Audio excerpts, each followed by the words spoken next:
नमस्कार दोस्तों, कैसे हो सभी लोग? उम्मीद करता हूँ सब बढ़िया होंगे। तो मैं अश्विनी कुमार स्वागत करता हूँ आपके अपने चैनल स्टडी मैनिएक पे। तो जैसा कि आप लोगों को पता है, हम आपकी सिलेक्शन सीरीज़ कर रहे हैं जिसमें आज आपकी मैथ की क्लास है और क्लास नंबर 5th है। सीरीज़ का मेन मोटिव पता है आपको भी, क्वेश्चंस के साथ साथ आपकी एग्ज़ाम की प्रैक्टिस भी हो और आपका कंसेप्ट भी क्लियर हो। एक सीरीज़ में आप सभी मैथ के जैसे भी क्वेश्चन हैं, मिक्स टाइप क्वेश्चन कैसे भी आ जाए एग्ज़ाम में, आप कैसे करोगे, ये सब आपको इस सीरीज़ में बताया जाएगा। ठीक है, ऐसे ही मैथ के साथ साथ हम रीजनिंग की भी क्लास ले रहे हैं। आज आपकी रीजनिंग की भी क्लास होगी, उसमें भी आपके मिक्स क्वेश्चन होंगे हर टॉपिक से।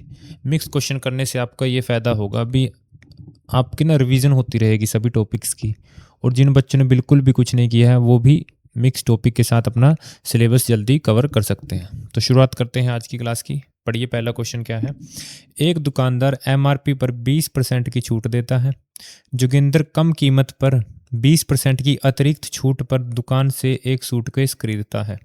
यदि सूटकेस का एमआरपी 1200 रुपये है तो जोगिंदर द्वारा भुगतान किया गया मूल्य ज्ञात कीजिए। यानी एमआरपी पे क्या मिल रहा है, 20% की छूट। ठीक है जी, बनाइए एक बार इसका पूरा रोड मैप बनाइए। 20% की छूट मिली और जोगिंदर ने ना जो कम कीमत हुई थी छूट के बाद, उस पर 20% की अतिरिक्त तो और छूट ले ली। ठीक है जी, तो अब उसका कितना मूल्य देना पड़ा उसको खरीदने के लिए, वो पूछ रखा है। सबसे पहले मैंने कहा था कभी भी किसी क्वेश्चन को करना है परसेंटेज के, हम क्या करना है, चाहे वो मार्क प्राइस हो, खरीदना हो, बेचना हो, हम क्या करेंगे, 100 मानकर चलेंगे। ठीक है, जहाँ से शुरुआत हुई है किसी भी क्वेश्चन की, तो यहाँ से शुरू हुआ है, तो 100 में से 20% कम कर दिए तो 80। 100 का 20% 20, 100 में से 20 कम कर दिया 80, और फिर 80 में से 20 कम करेंगे 20%, तो 80 का 10% आपका 8 होता है, तो 20% क्या होगा, 8 और 8 16, तो 80 में से 16 माइनस कर देंगे तो आपका क्या आ जाएगा, 64। तो यानी 100 यूनिट से हमारी वैल्यू क्या हो जाएगी, 64 हो जाएगी, ये कहा। ठीक है, अब देखो, यदि सूटकेस की एमआरपी, यानी ये एमआरपी दी है, ये कितनी है, 100 यूनिट, और इसी की वैल्यू क्या है, 1200। यानी 1200 कितने की वैल्यू है हमारी, 100 यूनिट की। ठीक है, निकालनी कितनी है, खरीदा मूल्य, खरीदने वाला मूल्य, यानी ये वाला, यानी 64 यूनिट की वैल्यू निकालनी है, तो मल्टीप्लाई करेंगे 64 से। जीरो से गया, ये आ जाएगा 12 चौक 48, यानी 8 आएगा लास्ट में, तो किस ऑप्शन में 8 है, तो ऑप्शन सी में। ठीक है जी। अच्छा, जिस बच्चे को ये नहीं पता लगा तो हम इसे x मान लो। ठीक है, तो ये भी x हो जाएगा, ये भी x, तो यानी 100x की वैल्यू हमारी क्या दी है, 1200। तो यहाँ से x की वैल्यू क्या आएगी, 1200 बटे 100। अब यही x की वैल्यू यहाँ पुट कर दीजिए 64 में, तो 64x यानी 64 मल्टीप्लाई 1200 बटे 100। तो हम इसे ऐसे भी लिख सकते हैं, ठीक है, डायरेक्ट भी कर सकते हैं। तो उम्मीद करता हूँ समझ आया होगा। और ये मैंने मल्टीप्लिकेशन कैसी कर दी, मैंने यूनिट डिजिट से मल्टीप्लाई करा। जब 4 को 2 से मल्टीप्लाई करेंगे तो लास्ट में क्या आएगा, 8 आएगा अंतिम डिजिट, और अंतिम इसमें किस में 8 है, इसी में। ठीक है, तो पूरा मल्टीप्लाई करने की ज़रूरत नहीं है। यही काम है सीरीज़ का, आपको बताना भी कैसे आप कैलकुलेशन को आसान और जल्दी कर सकते हो। ठीक है जी, चलिए भाई, एक अच्छा इसका सक्सेसिव मेथड से भी कर सकते हो। कल मैंने बच्चों को सक्सेसिव सिखाया था, तो क्या फॉर्मूला लिखवाया था सक्सेसिव का, वो देख लीजिए एक बार रिवाइज भी हो जाएगा सक्सेसिव आपके। तो सक्सेसिव डिस्काउंट निकालना हो, यानी एक के डिस्काउंट के बाद एक और डिस्काउंट दिया हो, जैसे यहाँ दे रखा है 20% का पहला डिस्काउंट, फिर 20% का एक और डिस्काउंट। तो सक्सेसिव डिस्काउंट आप कैसे निकालते हो, जिन्होंने कल नहीं किया था वो नोट कर लीजिए। सक्सेसिव डिस्काउंट आप कैसे निकालते हो, ए plus B minus A multiply B upon 100। ए यानी पहला डिस्काउंट, बी यानी दूसरा डिस्काउंट। अब दोनों 20-20 हैं, तो 20 प्लस 20 माइनस 20 गुणा 20 बटे 100। तो ये 40, ये 0 से 0, 0 से 0 कट गया, -4, यानी कितना हो जाएगा, 36% का डिस्काउंट मिलेगा। अब 100 की चीज़ है, उस पर 36% का डिस्काउंट मिलेगा, तो यानी वो कितने की हो जाएगी, 64 की। और यही 64 की वैल्यू हमने निकाली थी।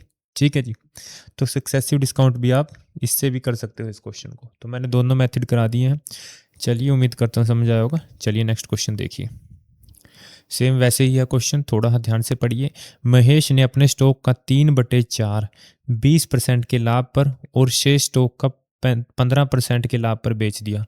जैसे मैंने अभी ये पढ़ा है ना, आपको बिल्कुल भी समझ नहीं आया होगा मैंने पढ़ा कैसे है। तो इसका पढ़ने का तरीका देखिए, आपको एग्जाम में पढ़ना कैसे है, क्वेश्चन को कैसे आपको क्वेश्चन को पढ़कर सिंपल बनाना है। देखिए, महेश ने अपने स्टॉक का 4 में से 3 हिस्सा 20% के लाभ पर बेचा, यानी उसका टोटल स्टॉक कितना है 4, उसमें से 3 हिस्सा उसने कितने पे बेचा, 20% के प्रॉफिट पे, ठीक है, लाभ पर।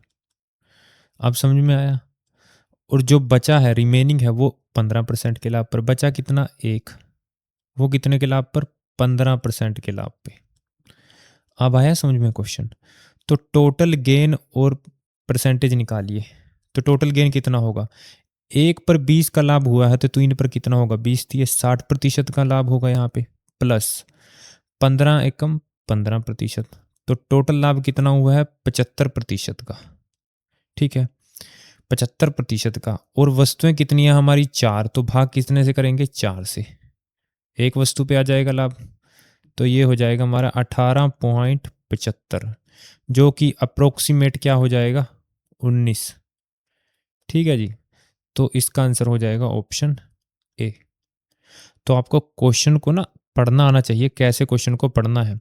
अगर मैं ऐसे ही पढ़ूंगा ना, मनीष ने अपना स्टॉक का 3/4 20% के लाभ पर बेचा, फिर नहीं समझ में आएगा। अगर आप पढ़ोगे भी 4 में से 3, ऐसे ही होता है ना मार्क्स, 4 में से 3 आए, तो 4 में से 3 उसने 20% के लाभ पे बेचे, मतलब टोटल लाभ कितना हुआ 60 का, और जो बचा एक है वो 15 के, तो 60 और 15 75। अब 75 को 4 से भाग कर देंगे, क्योंकि स्टॉक टोटल कितना है 4, तो एक के लिए कितना होगा 4 से भाग कर ऐसे बिना पेन उठाए भी आप आंसर दे सकते थे इसका, ठीक है। चलिए नेक्स्ट क्वेश्चन देखिए। कल कराया था सेम टू सेम क्वेश्चन है, बट यहाँ पर क्या है, कंपाउंड इंटरेस्ट। कल क्या था, सिंपल इंटरेस्ट। तो देखिए, एक धनराशि चक्रवृद्धि ब्याज की दर से 8 वर्ष में क्या हो जाती है, दुगनी। एक धनराशि 8 वर्ष में क्या हो गई, 2p हो गई। कितने ईयर में, 8 ईयर में। बढ़िया है। How many year will become it's 4 time it self. कितने साल में वह स्वयं का क्या हो जाएगी, 4 गुना हो जाएगी, 4p, ठीक है जी। वो राशि कितने समय में अपने आप का 4 गुना हो जाएगी। तो यहाँ पे ये राशि कितनी हुई है, p, ये 3p, ये तो इसका ब्याज है कंपाउंड इंटरेस्ट का, ये हमारा आया है कंपाउंड इंटरेस्ट, ठीक है। अगर आपको पता है अमाउंट हमारा क्या होता है, p + 1 + r/100 की पावर t, ठीक है जी। हाँ, तो यहाँ पे राशि क्या हुई है, दुगनी, तो यहाँ भी क्या होगी, दुगनी, 16 साल। यही आएगा बस इसका आंसर। हाँ चलिए भाई। हाँ जी चलो पढ़िए इसको। एक कार का क्रय मूल्य दिया है 1,50,000 रुपये था। राजू इसे 5% के लाभ पर मोटू को बेच देता है। मोंटू को बेच देता है। बाद में मोंटू इसे 2% की हानि पर राजू को वापस बेच देता है। तो लेन देन में कुल लाभ या हानि प्रतिशत ज्ञात कीजिए। अब ये ध्यान से देखिए, अगर कुल लाभ या हानि प्रतिशत ज्ञात करना हो तो बिल्कुल सिंपल है। 5% का लाभ, 2% की हानि, दोनों को जोड़ेंगे, 5 - 2, 3% कुल लाभ हानि। बट यहाँ हमें सिर्फ राजू का निकालना है लाभ और हानि। तो समझिए, मान लीजिए राजू ने, ये है कॉस्ट प्राइस राजू का क्योंकि उसने क्रय मूल्य दिया है, ठीक है। अब उसे 5% का लाभ हुआ, ठीक है। तो 5% का लाभ, अब मैं कहता हूँ हर एक चीज़ को 100 मानकर चलिए, तो 100 वैल्यू थी इसकी, 5% का लाभ, यानी उसे कितने में बेचा, उसने 105 पे बेचा, ठीक है। तो 105 की वैल्यू क्या हो जाएगी, 15 से 5 को गुणा करेंगे 75, ठीक है। 15 एकम 15, तो यानी उसने इसको इतने में बेचा। तो यहाँ पे 1,50,000 थी, यहाँ क्या होगी 1,57,500, यानी 7,500 का उसने पहली बार में कमाया लाभ, ठीक है। अब इसको ना उसने मोटू को बेचा, यानी मोटू का क्रय मूल्य ये है, उसने इतने इसमें खरीदा इसको, ये मोटू का क्रय मूल्य है। ठीक है, अब इस मोटू ने क्या किया, इसे अपनी 2% की हानि पर राजू को वापस बेच दिया। यानी ये जो 15,07,500 है, अगर मैं इसे 100 की वैल्यू मानकर चलूँ तो 2% हानि, यानी 100 में से 2 माइनस करेंगे तो 98% की वैल्यू निकालनी है। तो निकाल लीजिए, कर लीजिए गुणा 1575 को 98 से, तो 40, 60, 46, 12, 45, 67, 51, 14, तो ये हो जाएगा 0, 5, 13, 4, 5। तो यहाँ देखिए अब उसने क्या किया, 1,5,4,3,5, यानी ये आई वैल्यू आपकी 1,54,350 रुपये। ठीक है जी, तो यानी यहाँ ये मेन कॉस्ट प्राइस का कितना ज़्यादा है, 4,350। यानी अब राजू को ना, जो उसने 1.5 लाख की कार खरीदी थी, उस पे 4,350 रुपये और देने पड़े, क्योंकि हमें क्या निकालना है, राजू का या लॉस हुआ है या गेन हुआ है। तो यहाँ पे राजू का क्या हुआ है, लॉस हुआ है, लॉस हुआ है ना।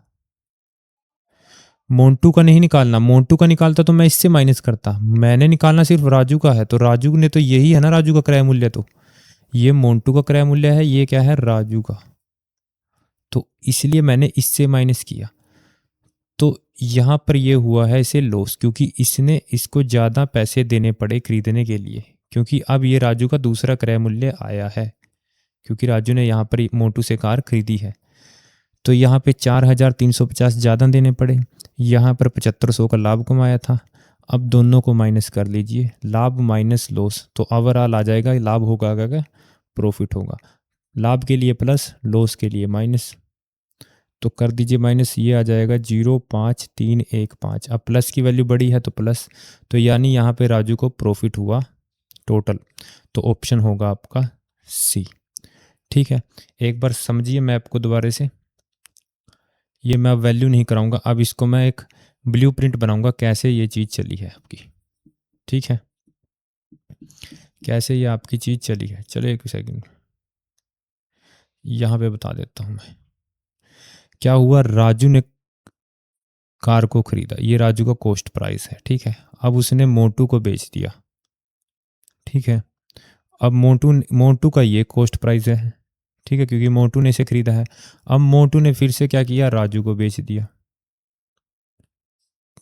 ठीक है, अब मान लो राजू ने यहाँ 150 रुपये में कार खरीदी थी और उसने यहाँ पर 157 में बेच दी। ठीक है, अब उसने यहाँ पे फिर से 152 में मोटू से खरीदी। ठीक है, तो यहाँ पे राजू ने कमाए थे 7 रुपये। ठीक है, और यहाँ 150 से खरीदने के लिए उसने 2 रुपये ज़्यादा देने पड़े, यहाँ पर उसने 2 रुपये ज़्यादा खोए हैं, क्योंकि ये भी कॉस्ट प्राइस है, ये भी कॉस्ट प्राइस है। तो हम यहाँ पे प्लस तो प्रॉफिट नहीं ले सकते, क्योंकि ये सेलिंग प्राइस नहीं है, कॉस्ट प्राइस है राजू का। ठीक है, तो यानी ओवरऑल कितना हुआ, 7 माइनस 2 5। तो अब तो समझ आ गया ना, अब तो मैंने बिल्कुल सिंपल कर दिया। ठीक है, चलो भाई देखो नेक्स्ट क्वेश्चन। यदि किसी संख्या के 2/3 में से 70 घटाया जाता है, यदि किसी संख्या के 2/3 में से 70 को घटाया जाता है, मान लीजिए वो संख्या x है, x के 2/3 में से 70 को घटाया जाता है, तो परिणाम जो रिजल्ट आता है उस संख्या के 1/4 और 30 के योग के बराबर होता है। तो ये चीज़ बनी हमारी। अब इसे कर लीजिए सोल्व। यहाँ पे आ गया 2x/3 माइनस 70, 1x/4 प्लस 30। ठीक है, x वाले एक तरफ कर लीजिए, 4x/3 माइनस x/4, ये हो जाएगा 30 और 70 100। यहाँ पे एलसीएम के साथ आ जाएगा आपका 8x माइनस 3x/, ये 1200 उधर मल्टीप्लाई हो जाएगा, 4 3 12 नीचे आएगा ना, ये उधर चला जाएगा मल्टीप्लाई में, तो 5x की वैल्यू आ गई 1200, और ये काटेंगे तो 240 पे कट जाएगा। ठीक है, तो ये तो बिल्कुल सिंपल था ऑप्शन सी, इसमें ज़्यादा कुछ नहीं था, आपकी एक बेसिक सी कैलकुलेशन थी, वो आप कर लेंगे। एलसीएम उलसीएम तो आता ही होगा ना बच्चों को, अगर नहीं आता तो बता देना, स्पेशल क्लास ले लेंगे एलसीएम की भी, कोई बड़ी बात नहीं है। दो संख्या के बीच का अंतर क्या है? 5। यदि छोटी संख्या में से 25 घटा दिया जाए और बड़ी संख्या में 20 जोड़ दिया जाए। मान लो दो संख्या क्या है, एक्स और वाई, ठीक है। अब दोनों के बीच का अंतर क्या है, x माइनस वाई क्या है, 5, ठीक है। अब प्लस का 5 आया, यानी ये तो होगी आपकी बड़ी और ये क्या होगी, छोटी, क्योंकि बड़े में से छोटा माइनस करेंगे तभी प्लस में आएगा रिजल्ट, ठीक है। अब क्या कहा है उसने, यदि छोटी संख्या में 25 घटा दिया जाए, यानी छोटी y है, y में से हम 25 को घटा देंगे, ठीक है, और बड़ी संख्या में 20 जोड़ देंगे। बड़ी क्या है, x, x में 20 जोड़ देंगे तो अनुपात क्या आएगा, 1:2 हो जाता है। तो बड़ी संख्या क्या है, हमें क्या किसकी वैल्यू निकालनी है, x की वैल्यू निकालनी है, ठीक है। तो यहाँ से क्रॉस मल्टीप्लाई कर दीजिए, ये हो जाएगा 2y माइनस 50, वही बेसिक सी कैलकुलेशन, x प्लस 20, ठीक है। ये 50 उधर चला जाएगा 70 और ये आ जाएगा 2y माइनस एक्स। एक इक्वेशन आपकी ये है, एक इक्वेशन आपकी ये है, दोनों इक्वेशंस को जोड़ देंगे, ठीक है। अब जोड़ेंगे जब, देखो मैं यहाँ जोड़ता हूँ, x minus Y is equal to 5, 2y minus X is equal to 70। अब जोड़ेंगे तो क्या होगा, x माइनस एक्स कट जाएंगे और 2y में से एक y जाएगा तो y की वैल्यू आ गई 75। अब y को यहाँ पे पुट कर दीजिए वैल्यू को, x minus 75 is equal to 5, तो 75 उधर जाकर क्या हो जाएगा प्लस का, तो x की वैल्यू क्या आ जाएगी, 80। तो ऑप्शन आपका क्या होगा, ऑप्शन होगा आपका ए, ठीक है जी। आ गया ना समझ में, बिल्कुल सिंपल था। दो संख्या, बड़ी संख्या माइनस छोटी संख्या का अंतर दिया था 5, अगर बड़ी संख्या में 20 छोटी संख्या में 25 घटा दिया जाए और बड़ी संख्या में 20 जोड़ दिया जाए तो अनुपात ये होगा, और फिर यहाँ से हम इसे आगे निकाल लेंगे, ठीक है। चलिए अब नेक्स्ट क्वेश्चन देखिए, फिर से वैसे ही है, बिल्कुल सेम टू सेम अभी जो मैंने कराया है, सेम वही चीज़ दी है। ये अनुपात दिया है दोनों का, ये किसके बराबर है, 5/3 के। हमें x और y का अनुपात निकालना है, तो कर लीजिए cross multiply, 9x plus 6y, 15x minus 10y। x वाले एक तरफ कर लीजिए और y वाले एक तरफ, तो ये 9x उधर चला जाएगा तो 15 में से 9 गए 6x, और ये 10 इधर हो जाएगा तो 16y।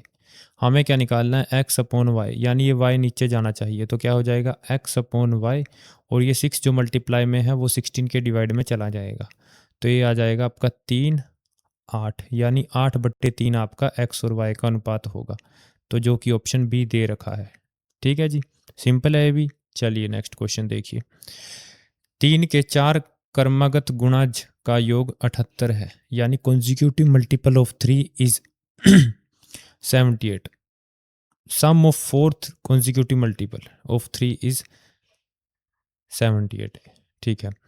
मल्टीपल देखो क्या से होते हैं, 3, 6, 9, 12, 15 ऐसे ही होते हैं ना, यानी कितना कितना जुट रहा है, एक +3 +3 +3 +3 ऐसे है ना। तो यानी अगर पहला x होगा तो दूसरा क्या होगा, x +3, फिर से 3 जुड़ जाएगा, x +6, x +12, क्योंकि हम ना 9 9, क्योंकि 3 जुड़ेगा ना, तो हमें 4 ही लेने, तो 4 ले लिए, उनका जोड़ दिया है 78, तो x और x जुड़कर 4x हो जाएंगे, और 6 और 3 9, 9 और 9 18, ये 78 के बराबर, ये 18 उधर माइनस का हो जाएगा 78 में, तो ये आ जाएगा 60, और ये 4 डिवाइड में, तो x की वैल्यू क्या आ गई, 15। हमें क्या निकालना है, सबसे बड़ी संख्या है, तो सबसे बड़ी संख्या क्या है, x + 9, तो 15 + 9 कितना होगा हमारा, 24, ठीक है जी। तो ऑप्शन आप सी दे देंगे। ज़्यादा मतलब बहुत भी ज़्यादा स्ट्रेस मत लीजिएगा क्वेश्चन में, बिल्कुल सिंपल क्वेश्चन भी आते हैं आपके एग्जाम में, ज़्यादातर तो सिंपल क्वेश्चन आते हैं, कोई कोई क्वेश्चन होता है जो बहुत ज़्यादा कंसेप्चुअल होता है, जिसमें आपका बहुत अच्छा कंसेप्ट लगता है, जैसे ये क्वेश्चन था आपका, जिसमें मैंने समय लिया आपका कराने के लिए, ये वाला राजू और मोन्टू वाला, ठीक है। और सारे सिंपल क्वेश्चन आ रहे हैं डायरेक्ट आपके एग्जाम में से उठाए गए क्वेश्चन आपके शिफ्ट में से, ठीक है। चलिए नेक्स्ट क्वेश्चन देखिए। अनीता और विनीता 1950 की राशि को आपस में 6:7 के अनुपात में विभाजित करते हैं, ठीक है जी। पहले तो विभाजित कर लीजिए राशि को 1950 को 6 और 7 के अनुपात में, यानी अगर ये मैं दोनों को जोड़ूं तो दोनों की राशि मिलाकर क्या होगी 1950। तो यानी ये कितने की वैल्यू है 6 और 7 13 की। हमें किसकी निकालनी है, दोनों की बारी बारी सर निकाल देंगे, पहले 6 वाले की निकाल देंगे। तो 13 से ये गया 1 पे और ये 13 पंचे पे, 15 को 6 से गुणा करेंगे 900, ठीक है। और फिर से 150 आएगा काट कर, अब की बार किससे गुणा करना है 7 से, तो ये आ जाएगा 1050, ठीक है। उसने क्या कहा, उनके प्रत्येक हिस्से में 100 रुपये की राशि जोड़ दी जाती है, तो जोड़ दो 100 की राशि। तो अब क्या हो जाएगा ये 1000 और यहाँ 100 की राशि जोड़ेंगे तो ये हो जाएगा 1150। तो न्यू रेशो क्या होगा, तो रेशो ले लीजिए इनका, ये 5 से 20 पे गया, ये 5 से 23 पे गया, तो नया रेशो हमारा क्या होगा 20:23, ऑप्शन सी, ठीक है। अभी भी कुछ बच्चों को ये चीज़ नहीं समझ आई होगी और मैंने ये ना 20 बार बता दी है कितने की वैल्यू है कितनी निकालनी है, कितने की वैल्यू है कितनी निकालनी है। चाहे तो x मान कर लीजिए, रेशो क्या है हमारा x, तो 6x और 7x, दोनों की वैल्यू क्या दी है 1950। तो यहाँ से दोनों को जोड़ेंगे, 13x की वैल्यू क्या है 1950, x की वैल्यू क्या है 1950/13, ठीक है, जो कि आगे आएगा 150। तो x की वैल्यू 150 है, तो 6x की निकाल लीजिए पुट करके 150 और 7x की निकाल लीजिए 150, फिर 100 जोड़ दीजिएगा दोनों में, सेम यही आंसर आएगा। बट इस मेथड से करोगे ना आपका फिर टाइम लगेगा भाई, फिर सिलेक्शन नहीं, फिर आप क्वेश्चन ही करके आओगे। आपको वहाँ दिखाना थोड़ी ना मुझे ये मेथड आता है ऐसे बेसिक से, आपको सिर्फ ऑप्शन टिक करना है सही कौन सा है। कई बार तो ना ऑप्शन से ही आंसर निकल जाता है, अगर मैं बात बताऊँ तो आपको, ठीक है। कहीं ऐसे होंगे क्वेश्चन, और कई बच्चे ना ये आंसर निकाल के ये आएगा ना जो ये मार देंगे जल्दी जल्दी में, वो आ गया आंसर, नहीं भाई पूरा क्वेश्चन पढ़िए, ठीक है। चलिए 10th क्वेश्चन देखिए। 16 कोट ए की वैल्यू दी है 12, ठीक है, यानी 16 कोट ए की वैल्यू दी है 12, तो कोट ए की वैल्यू क्या होगी, ये डिवाइड में चला जाएगा 12/16, जिसे मैं लिख सकता हूँ 3/4। वैसे तो क्वेश्चन बहुत आसान है ये करने वाले के लिए, क्योंकि इसमें 2 मेथड से हो जाएगा ये, ठीक है। चलो मैं दोनों मेथड करा दूंगा। अब मैं क्या करूं, मुझे पता है मेरे पास किसकी वैल्यू है कोट की, कोट से मैं क्या कर सकता हूं 10 निकाल सकता हूं, जो कि इसका उल्टा हो जाएगा, क्या हो जाएगा 4/3। अभी बताया था मैंने इससे पिछली से पिछली क्लास में भी 10 का उल्टा क्या होता है कोट। अगर मैं कोट का रेसिप्रोकल करूं 1/कोट करूं तो वो क्या आ जाएगा 10, और कोट भी क्या हो जाएगा 10 का उल्टा, ऐसे वाइस वर्सा होते हैं ये, ठीक है। और मैं साइन को 10 में चेंज कर सकता हूँ, कैसे, क्यों, क्योंकि साइन बटे कोस हमारा क्या होता है 10 होता है, ठीक है। तो मैं इस पूरी इक्वेशन को कोस से डिवाइड कर दूं तो ये क्या हो जाएगा, एस लिख रहा हूँ साइन को, कोस को लिख रहा हूँ सी, और यहाँ पे क्या आ जाएगा c/c, s/c माइनस c/c, ये कट जाएगा 1, ये कट जाएगा 1, और ये क्या आ जाएगा 10 + 1 10 - 1। तो 10 की वैल्यू क्या है 4/3 + 1, 4/3 - 1, तो ये एलसीएम लेंगे, 4 और 3 7/3, 1/3, ये ऊपर जाके रेसिप्रोकल हो जाता है, उल्टा हो जाता है, क्योंकि डिवाइड से मल्टीप्लाई में चेंज होता है। तो 3 से 3 कट गया, आंसर क्या आ गया 7। तो ये रहा ऑप्शन डी आपका, ठीक है जी। अच्छा, अभी इसको मैं ना एक परपेंडिकुलर बेस और हाइपोटेन्यूज ट्रायंगल की हेल्प से कर सकता हूँ क्वेश्चन को। देखो कैसे, मैंने देखा भी ये क्या है बेस बटे परपेंडिकुलर, जिस बच्चों को पता है पंडित बद्री प्रसाद हमारे क्या बोल रहे हैं, हर हर बोल रहे हैं, यानी ये परपेंडिकुलर बटे हाइपोटेन्यूज क्या शो करता है हमारा साइन, बेस बटे हाइपोटेन्यूज क्या शो करता है कोस, और परपेंडिकुलर बटे बेस क्या शो करता है 10, ठीक है। और इसी का उल्टा क्या हो जाएगा 10 का उल्टा कोट, यानी बेस बटे परपेंडिकुलर, तो यहाँ से पता लग गया। तो हाइपोटेन्यूज हमारा क्या होता है, पाइथागोरस थ्योरम बच्चों को पता है, हाइपोटेन्यूज का स्क्वायर क्या होता है परपेंडिकुलर का स्क्वायर 16, 4 का स्क्वायर प्लस 3 का स्क्वायर 9, यानी 25, और ये हाइपोटेन्यूज का स्क्वायर हटकर यहाँ रूट, तो 5 आ गया 5। तो आप यहाँ से ना इसे ऐसे भी कर सकते हो। अरे यहाँ पे ना, पर ये मेथड आपका लॉन्ग हो जाएगा। पर मैं यहाँ पे आपको समझाना चाहता था भी, क्वेश्चन ना बहुत अलग अलग तरीके से हो जाते हैं, ठीक है। कई बार एक वे नहीं मिलता तो आप दूसरा वे सोच सकते हैं, ठीक है। चलिए नेक्स्ट क्वेश्चन देखिए। ये भी आप ऐसे तरीके से कर सकते हैं, कुछ क्वेश्चन ऐसे नहीं होंगे, इस तरीके से करोगे बहुत आसानी से हो जाएंगे। चलिए भी नेक्स्ट क्वेश्चन देखिए क्या है। Sine theta minus cos theta हमारा दिया है 0। एंगल कितना है, थीटा किस में है, फर्स्ट क्वाड्रेंट में है। अगर मैं क्वाड्रेंट की बात करूं तो ये होता है हमारा फर्स्ट, ये सेकंड, ये थर्ड एंड ये फोर्थ। तो फर्स्ट में एंगल देखिए 0 से कहाँ तक जाएंगे, सिर्फ 90 तक। सेकंड में कहाँ तक जाएंगे, 90 से 120, और यहाँ 120 से 270, और फोर्थ में 270 से 360। इसमें सब होते हैं हमारे पॉजिटिव, ठीक है। तो 0 से 90 के बीच में ऐसे ऐसे कौन सा एंगल होगा जिसमें साइन थीटा की वैल्यू सेम होगी और कोस थीटा की। क्यों? क्योंकि अगर मैं सेम सेम वैल्यू को माइनस करूंगा तभी तो 0 आएगा। जैसे 2 को 2 से माइनस करूंगा तभी तो 0 आएगा, वैसे तो पॉसिबल नहीं है, ठीक है।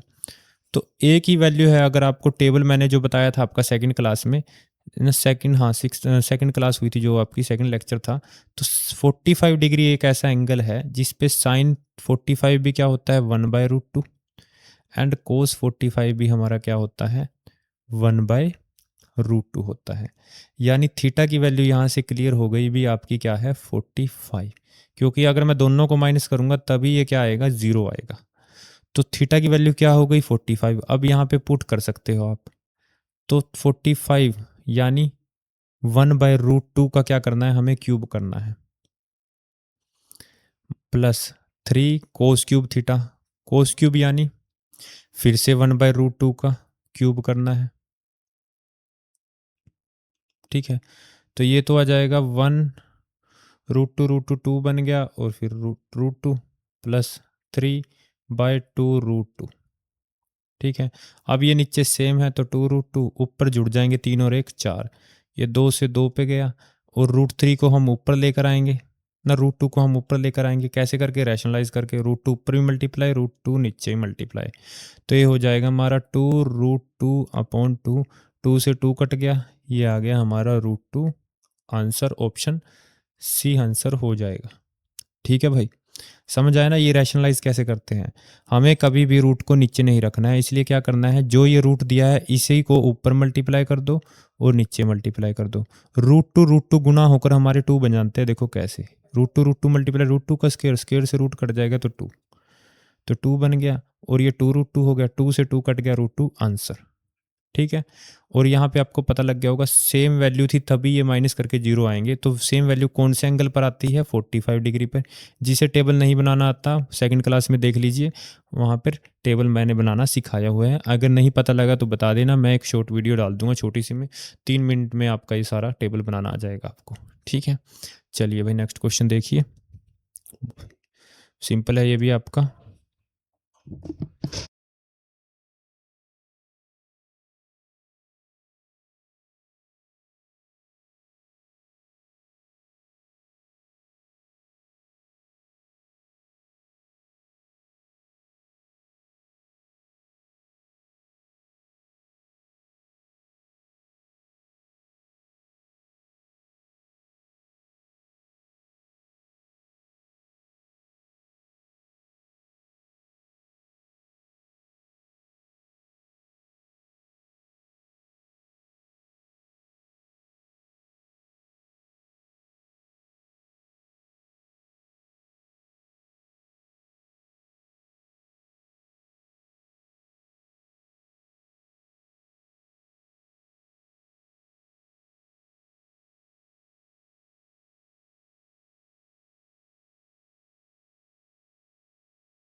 चलो भाई नेक्स्ट क्वेश्चन देखिए क्या है।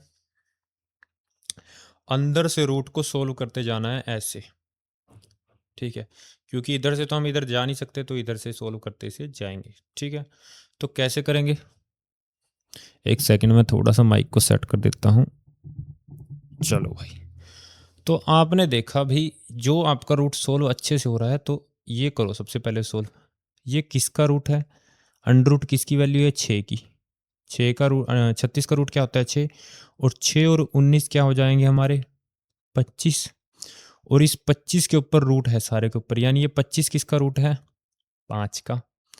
तो यानी ये सारा खत्म कर कर हमारा, ये सारा खत्म कर कर हमारा यहाँ पे क्या आ गया? गुणा 5। और 88 को 5 से गुणा करेंगे, 8 पंजे 40, 440 आ गया। ठीक है। और 440 को 185 से जोड़िए तो ये हमारा हो जाएगा 625। और 625 का पूरे का रूट क्या होता है हमारा? 25। फिर हम यहाँ पर क्या आ गया? 25, यानी 25 और 56 को जोड़ देंगे, ये आ गया हमारा 81। और 81 का रूट क्या होता है? 9। तो आंसर हमारा आ गया 9। अब जिन बच्चों को नहीं पता लगा है भाई, दिमाग में हो सकता है तो क्वेश्चन पेन भी उठाने की जरूरत नहीं है इसमें। ये है 6 और ये है 19। 19 और 6 25। 25 का रूट 5 गुना, ये जोड़े दोनों 625। 625 का रूट 25। 56 और 25 81। 81 का रूट 9। ठीक है, ऐसे हो जाएगा ये 2 सेकंड में।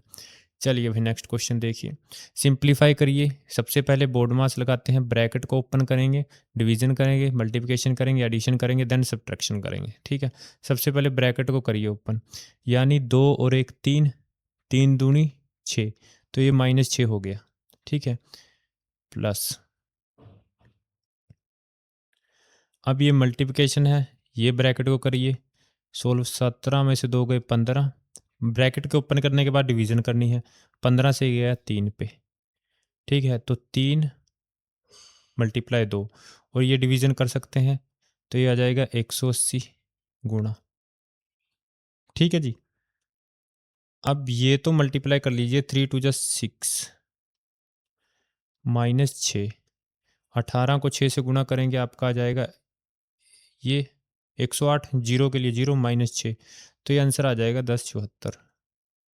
ऑप्शन आपका हो जाएगा सी। सिंपल क्वेश्चन है आपका, बिल्कुल आसानी से सिंप्लीफाई कर सकते हैं। ध्यान से देखिएगा, सबसे पहले ब्रैकेट को सोल्व करने हैं, जो भी आपके ब्रैकेट दिए हैं कर लिया। 2 में से 3 गए, 2 और 3, 3 को -2 से मल्टीप्लाई करेंगे -6। ठीक है, यहाँ पे प्लस है, यानी एडिशन तो बहुत बाद में होगा, सबसे पहले मल्टीप्लिकेशन और डिवीज़न होगा। तो फिर हम क्या करेंगे, 17 में से 2 गया, 15 आया, 15 को डिवीज़न करेंगे 3, और फिर मल्टीप्लाई कर सकते हैं, क्योंकि डिवीज़न के बाद मल्टीप्लाई करना है। 3 दूनी 6, तो ले लिया 6, और यहाँ पे -6 बचा है तो -6 ले लिया। अब ये देख लीजिए, ये 0 से 0 कट गया 180, बीच में गुणा है तो 180 गुणा 6। ठीक है, अब ये 6 से 6 मत काट देना भाई, क्योंकि हमें सबसे पहले क्या करनी है? मल्टीप्लिकेशन, देन सब्ट्रैक्शन कर सकते हैं हम। तो मल्टीप्लाई करा, फिर ये आ गया।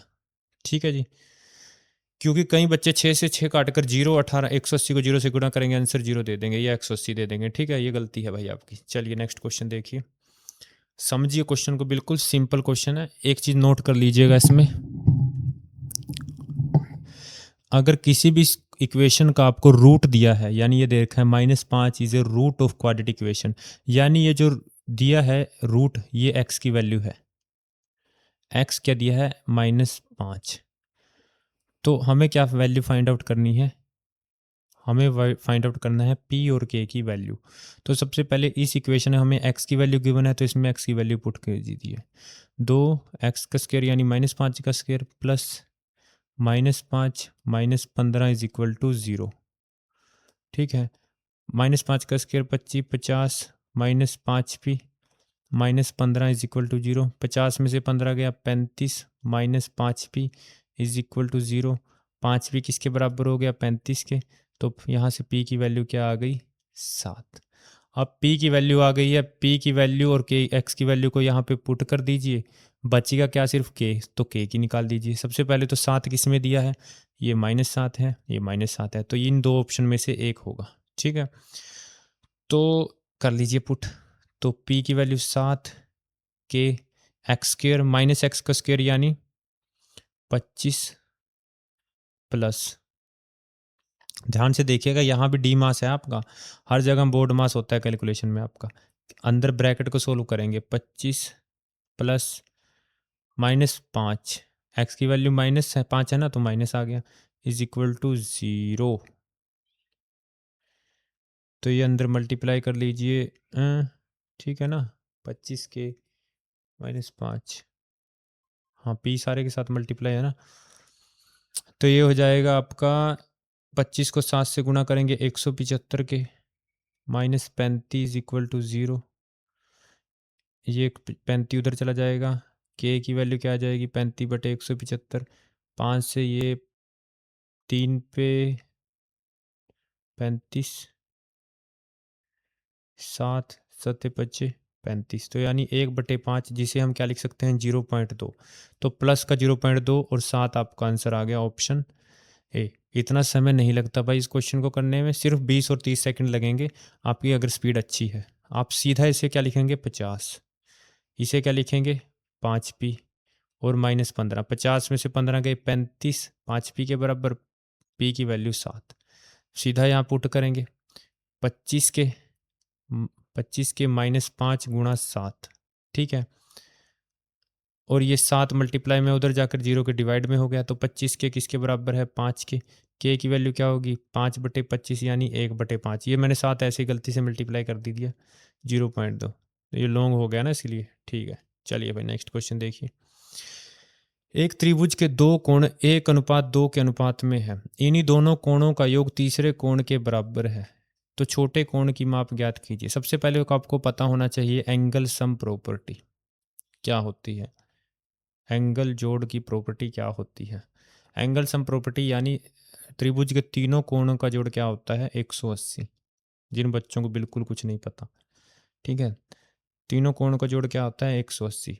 अब दो कोण दिए हैं, मान लीजिए डिग्री को x मान लीजिए, रेशो को, सो एक 1x आ गया, दूसरा 2x आ गया, और जो दोनों कोण का योग है ना वो तीसरे कोण के बराबर है, यानी तीसरा कोण क्या होगा, इन दोनों का योग, 1 और 2 3x, तो ये आ गए आपके तीनों कोण। तो हमें क्या निकालना है, छोटे कोण की माप ज्ञात कीजिए। तो 2 और 1 3 और 3 6, 6x किसके बराबर है, 180 के। x की वैल्यू यहाँ से क्या आ जाएगी, 180/6, ये 30 पे कट गया इसको। तो हमें क्या निकालना, सबसे छोटा कोण यानी 1x की वैल्यू, तो वो आ गई हमारी 30 डिग्री। ऑप्शन आपका हो गया बी, ठीक है भाई। चलिए नेक्स्ट क्वेश्चन देखिए क्या है आपका।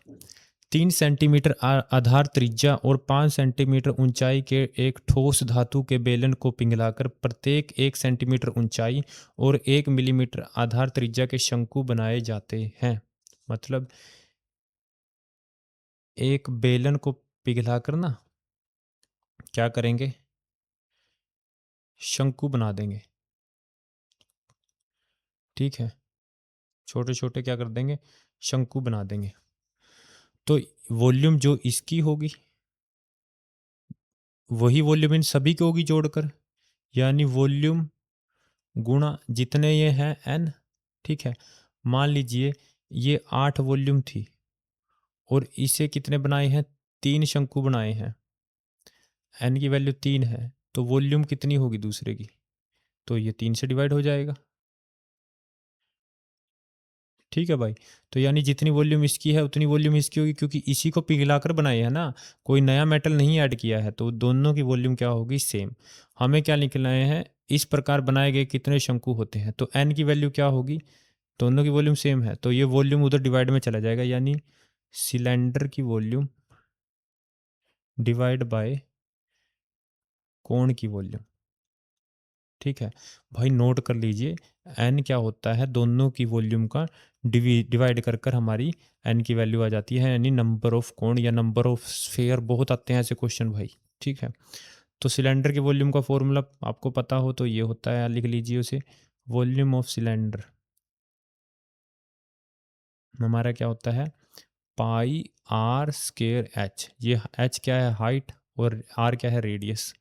और वॉल्यूम ऑफ कोण बिल्कुल सिंपल है, इसी को हम 3 से डिवाइड कर देंगे, 1/3 πr²h, ठीक है।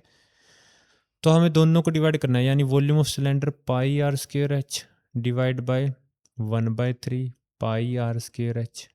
अब ये पाई पाई तो सेम है, सब में कांस्टेंट है, रेडियस अलग अलग है, देखो इसमें क्या है 3 सेंटीमीटर, इसमें क्या है 1 मिलीमीटर, ठीक है। और मिलीमीटर को सेंटीमीटर में चेंज करना हो तो 10 से डिवाइड कर दो, यानी 0.1 सेंटीमीटर आ गया। ठीक है, तो पुट कर दीजिए वैल्यू 1 r² यानी 3 का स्क्वायर 9 गुणा हाइट कितनी है 5 अपॉन 1/3, ये बाय का 3 ऊपर चला जाएगा, ये नीचे का 3 ऊपर चला जाएगा।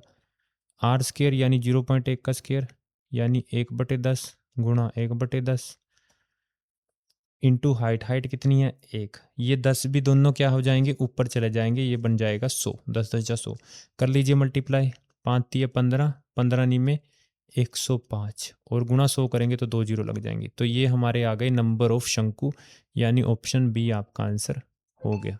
ये तो सिंपल आपको कैलकुलेट ही करना था, कैलकुलेशन आपको कैलकुलेशन खुद कर कर ही तेज होगी। जब आप इस क्वेश्चन को खुद कर कर देखोगे ना तब ये होगा। अब तो ऐसे लग रहा है ये कैसे हो गया, पर आप खुद पेन उठा कर करोगे तब हो जाएगा आपसे ये। ठीक है, चलिए भाई नेक्स्ट क्वेश्चन देखिए। ये पता लग गया ना संख्या कैसे निकालनी है। संख्या कैसे निकालनी है, दोनों की वॉल्यूम होती है बराबर।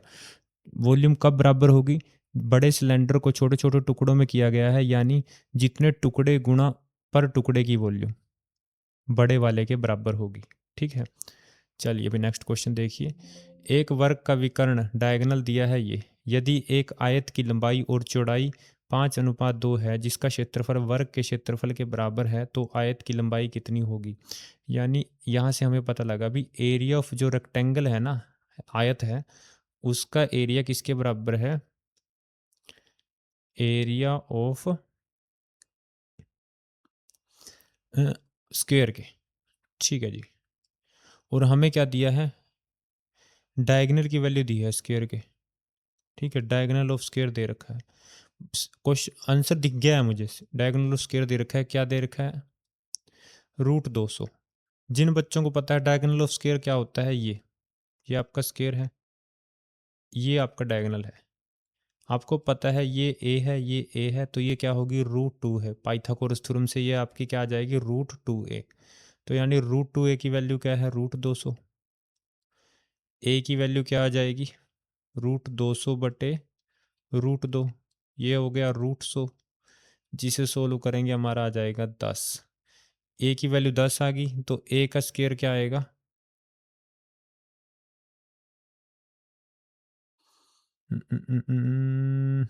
ठीक है, तो एरिया ऑफ स्क्वायर क्या आएगा 10 गुणा 10 100। एरिया ऑफ रेक्टेंगल क्या होगा 5x गुणा 2x, रेशो को x मान लेते हैं, लंबाई गुणा चौड़ाई, तो ये होगा 10x स्क्वायर किसके बराबर 100 के, 0 से 0 कट गया। x स्क्वायर किसके बराबर है 100 के, तो x की वैल्यू क्या होगी √10। हमें क्या निकालनी है लंबाई, लंबाई तो यानी हमें 5x की वैल्यू निकालनी है, यानी 5 गुणा √10। अब यहाँ तो हमें कहीं आंसर दिख नहीं रहा, तो मैं क्या करूँ, इस 5 को अंदर ले जाता हूँ। तो इसको अंदर ले जाने के लिए क्या करना पड़ेगा, इसका स्क्वायर, तो √10 गुणा 5 का स्क्वायर 25, जो कि होगा 250। ठीक है, तो √250 आपका आंसर ऑप्शन ए हो जाएगा। ठीक है जी, सिंपल था क्वेश्चन, एरिया ऑफ रेक्टेंगल दिया था स्क्वायर के, तो हमने यहाँ से सबसे पहले तो ए की वैल्यू निकाल ली। डायगोनल √2a के बराबर होता है, जो कि 2 से √200 दे रखा है, रूट से रूट कट जाएगा, 2 से 100 पे स्क्वेयरिंग कर लेंगे, या स्क्वेयरिंग से कर लो यार अगर नहीं समझ में आया तो। ये स्क्वेयर, ये तो ये 2 डिवाइड में चला गया, 200 के तो 100 आ गया। अब ये स्क्वेयर हट कर रूट आ गया, तो √100 10 आ गया। एरिया ऑफ 10 का स्क्वायर 100 है, क्योंकि area of square area of rectangle के बराबर है, तो और यहाँ पे लेंथ इंटू ब्रेथ क्या हो जाएगी 10x स्क्वायर। एक्स की वैल्यू आ गई, हमें क्या निकालना था 5x, तो 5 को x से गुणा करेंगे 5√10। हमने देखा ऑप्शन नहीं है तो 5 को अंदर ले जाएंगे, बाहर कैसे आया था स्क्वायर कर कर, तो अंदर कैसे जाएगा, फिर से स्क्वायर कर कर 250, 25 को 10 से गुणाएंगे 250। चलो भाई 18वां क्वेश्चन देखिए। ए को 5 times as good as, A is 5 times as good as workman as B, यानी ए बी से 5 गुना अच्छा काम करता है। तो एफिशिएंसी दी है, काम करने की क्षमता, ए की कितनी है बी की कितनी है। अगर बी 1 यूनिट काम करता है तो ए क्या करता है 5 गुना अच्छा, तो 5 यूनिट काम करता है। रेशो ले लिया दोनों का। ठीक है, और इसलिए बी को 60 दिनों से कम समय में काम पूरा करने में सक्षम है। ठीक है, अच्छा काम करने के कारण ना उसे टाइम क्या लगता है 60 दिन कम लगते हैं। इसका मतलब वर्क क्या है फिक्स है, वही वर्क को ए क्या लेता है 60 दिन ज़्यादा, और बी एक ना एक ए क्या लेता है 60 दिन कम और बी क्या लेता है 60 दिन ज़्यादा। तो इससे एक चीज़ क्लियर होगी भी, जो वर्क है हमारा वो है कांस्टेंट। कल मैंने स्पीड से ऐसे ही कराया था क्वेश्चन, जिसमें स्पीड हमारी कांस्टेंट, डिस्टेंस हमारा कांस्टेंट हो जाता था, तो टाइम और स्पीड का रिलेशन देखते थे। ऐसे ही वर्क और टाइम वर्क का देखेंगे। वर्क हमारा किसके इक्वल होता है, अगर आपको पता है, टाइम इनटू एफिशिएंसी के। ठीक है, अब वर्क हो गया कांस्टेंट, तो टाइम हमारा क्या होगा, उल्टा हो जाएगा एफिशिएंसी के, ई डिवाइड में चला जाएगा। तो यानी टाइम क्या है, उल्टा एफिशिएंसी के, एफिशिएंसी का रेसिप्रोकल, यानी ये एक उल्टा हो जाएगा, एक इधर 5 इधर। अब देखो ए जो है क्या ले रहा है, 4 यूनिट कम समय ले रहा है बी से। अगर बी 5 यूनिट ले रहा है तो ए कितना ले रहा है, ए 1 यूनिट। तो यही 4 यूनिट की वैल्यू तो दी है, 60 दिन कम समय लेगा, तो 16। 1 यूनिट की वैल्यू यहाँ से क्या आएगी, 4 से 60। 1 यूनिट की वैल्यू यहाँ से क्या आएगी, 4 से डिवाइड कर दीजिए 15। ठीक है, अब 1 यूनिट की वैल्यू 15 है, तो पूछा है एक साथ काम करते हुए इसे कितने दिन में पूरा करेंगे। अब एक साथ काम करेंगे यानी 5 और 1 6, वो एक दिन में 6 यूनिट काम करेंगे। ठीक है जी।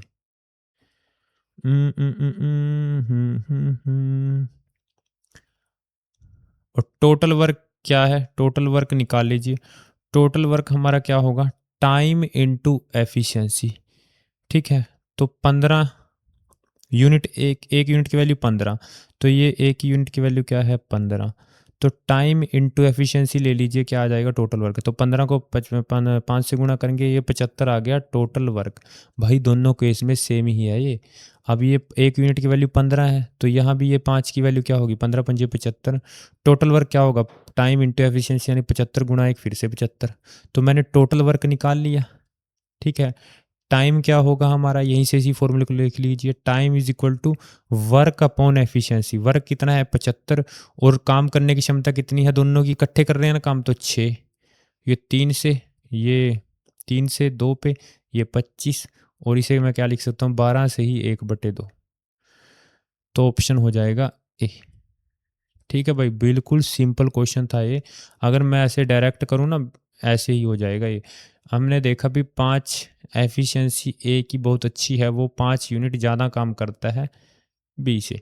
हमने देखा भी वर्क क्या है, वही सेम कांस्टेंट, तो टाइम क्या होगा, एफिशिएंसी का उल्टा 1/5। उसने कहा भी जो ए है अच्छा काम करता है, इसलिए वो 60 दिन कम लेता है। तो टाइम देखो 4 यूनिट कम है बी से, तो इसी 4 यूनिट की वैल्यू क्या है 60। तो 1 यूनिट की वैल्यू क्या आ गई 15। उसने कहा भी दोनों अगर मिलकर काम करें तो वो कितने दिन में काम करेंगे। तो टाइम निकालने हैं, टाइम हमारा क्या होगा, total work upon efficiency. Efficiency हमें दोनों की पता है, 5 और 1 6, बस टोटल वर्क चाहिए। तो टोटल वर्क किसी एक में, एक का टोटल वर्क निकाल लीजिए, क्योंकि दोनों सेम काम कर रहे हैं तो दोनों का आ जाएगा। तो यहाँ 1 यूनिट की वैल्यू 15, तो 15 टोटल वर्क क्या होगा, एफिशिएंसी इंटू टाइम, तो 5 गुणा 15 75। तो 3 से 2 पे, 3 से 25 पे, 25/2 को डिवाइड करूँ तो 12 से ही 1/2 आएगा, ऑप्शन ए। ठीक है भाई, अब तो पता लग गया ना, बिल्कुल सिंपल सा था। चलिए भाई नेक्स्ट क्वेश्चन देखिए, 19वां क्वेश्चन पढ़िए, फिर से टाइम एंड वर्क के हैं। A man and A women can complete A task in 18 और 12 डे। एक पुरुष और एक महिला, यानी एक पुरुष और एक महिला एक काम को 8 और 12 दिन में पूरा कर सकते हैं। ठीक है, सबसे पहले तो इनका टोटल वर्क निकाल लीजिए। एलसीएम 8 और 12 का एलसीएम 24, ये 8 के 3 पे, ये 12 के 2 पे। ठीक है, यानी मेल एक दिन में 3 यूनिट काम कर सकता है और फीमेल एक दिन में 2 यूनिट काम कर सकता है। और ये जो एलसीएम होता है ये है टोटल वर्क। कल भी बताया था, चल नहीं पता जो नहीं है उन्हें कर लेने, उन्हें पता लग जाएगा। टोटल वर्क है 24, ये है एफिशिएंसी ए की, जितना ही मल्टीपल होता है ये है एफिशिएंसी एफ की, ये है एफिशिएंसी मेल की। ठीक है, और ये टाइम है। ठीक है, अभी मैंने कहा टोटल वर्क आपका क्या होता है, टाइम इंटू एफिशिएंसी। देख लो चेक करके, 8 3 24, 12 दूनी 24। देखो in how many days will 2 man और 3 वुमेन कंप्लीट करेंगे टास्क को। अब एक मैन कर रहा है 3 यूनिट काम, तो 2 मैन कितने करेंगे, 2 मैन प्लस 3 वुमेन। तो एफिशिएंसी टोटल निकाल लीजिए, 2 मैन यानी 2m, यानी 2 3 ज़ा 6 + 3 वुमेन, वुमेन की एक की वैल्यू है 2, तो 3 × 2 = 6, तो 12 यूनिट हमारी एफिशिएंसी आ गई। हमें क्या निकालना है? टाइम। टाइम क्या होगा? टोटल वर्क अपॉन एफिशिएंसी, तो 24 टोटल वर्क है, एफिशिएंसी है 12, तो ये कट जाएगा 2 पे, 12 दूनी 24, तो हमारा क्या आ गया? टाइम 2 यूनिट, ऑप्शन डी है भाई। ठीक है, चलिए नेक्स्ट क्वेश्चन देखिए। एवरेज से क्वेश्चन है, कल भी कराया था एवरेज से, बस ये क्या है, एरर आ जाए एवरेज में तब कैसे करेंगे? एरर से हमारी एवरेज पे क्या फ़र्क पड़ेगा, यानी कोई गलती से गलत नंबर नोट किया जाए तो क्या फ़र्क पड़ेगा? 20 लड़कों के एक समूह का औसत वजन है 65 किलोग्राम। बाद में पता चलता है कि एक लड़के के वजन को गलती से सही वजन 66 किलोग्राम के बजाय 76 किलोग्राम पढ़ा गया, यानी सही वजन था 66, पढ़ लिया 76। ठीक है, यानी कितने ज़्यादा पढ़ लिया? 10 ज़्यादा पढ़ लिया। ठीक है, तो सही औसत वजन क्या होगा? ठीक है, अब उसने पढ़ लिया 10 ज़्यादा।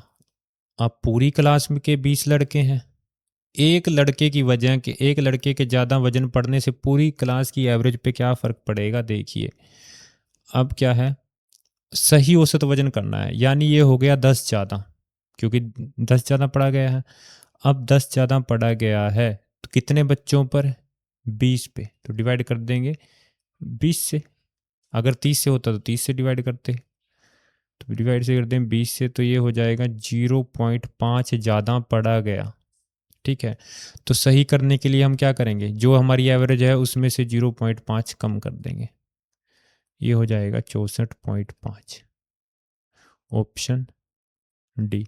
बच्चे क्या गलती करेंगे? प्लस का 0.5 है, यहीं प्लस का 0 पॉइंट जोड़ देंगे और ये आंसर दे देंगे। नहीं भाई, क्योंकि गलती हुई है ना, वो 10 ज़्यादा चला गया था, 10 गया है एक बच्चे पर, टोटल बच्चे कितने हैं? 20, तो 20 से डिवाइड कर देंगे, 0.5 ज़्यादा गया है।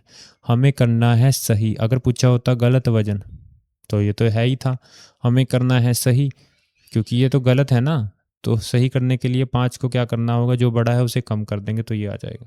ठीक है, तो भाई आज की क्लास के हमने 20 क्वेश्चन आपके कंप्लीट कर लिए हैं। उम्मीद करता हूँ समझ आया होगा। बिल्कुल मैं आराम से कराया हैं क्वेश्चन को, कई क्वेश्चन पे तो मैंने 6-6 7-7 मिनट लगाए हैं, इसीलिए लगाए हैं ताकि आपको समझ आ जाए क्वेश्चन को। और कुछ क्वेश्चंस को मैंने बिल्कुल ट्रिक से 1 सेकंड में करने की कोशिश की है, 2 मिनट, 20-20-30 सेकंड में, जैसे ये क्वेश्चन है। अगर मैं बेसिक से करूँ अच्छा समय लगेगा इस क्वेश्चन को, बट ऐसे करेंगे एरर वाले क्वेश्चन को तो बहुत आसान हो जाएगा। ठीक है, तो भाई मिलते हैं आपको कल एक नई क्लास में। आज भी आपकी रीजनिंग की क्लास होगी एक साथ में। ठीक है, तो उसे भी देख लीजिएगा, वो भी ऐसे ही बिल्कुल सेम मिक्स क्वेश्चन आएंगे। रीजनिंग तो आप बहुत अच्छे से तैयारी कर सकते हो प्रैक्टिस के साथ ही, उसमें ज़्यादा कुछ नहीं होता आपका। एक एक ना प्रैक्टिस से आपकी ना टाइमिंग बहुत अच्छी हो जाती है क्वेश्चन को करने की, जल्दी क्वेश्चन होते हैं आपके। ऐसा लगेगा अभी तो शुरुआत में भी बहुत समय लग रहा है, समझ भी नहीं आ रहा है कुछ क्वेश्चन, ये तो आपको प्रैक्टिस करने होंगे भाई, इन क्वेश्चन की बार बार प्रैक्टिस कीजिए। ठीक है, चलिए भाई कल को मिलते हैं फिर। और एक बात और, चैनल को सब्सक्राइब कर देना, वीडियो को लाइक एंड शेयर कर देना। ठीक है भाई, तो सभी बच्चों को राम राम, बाय बाय।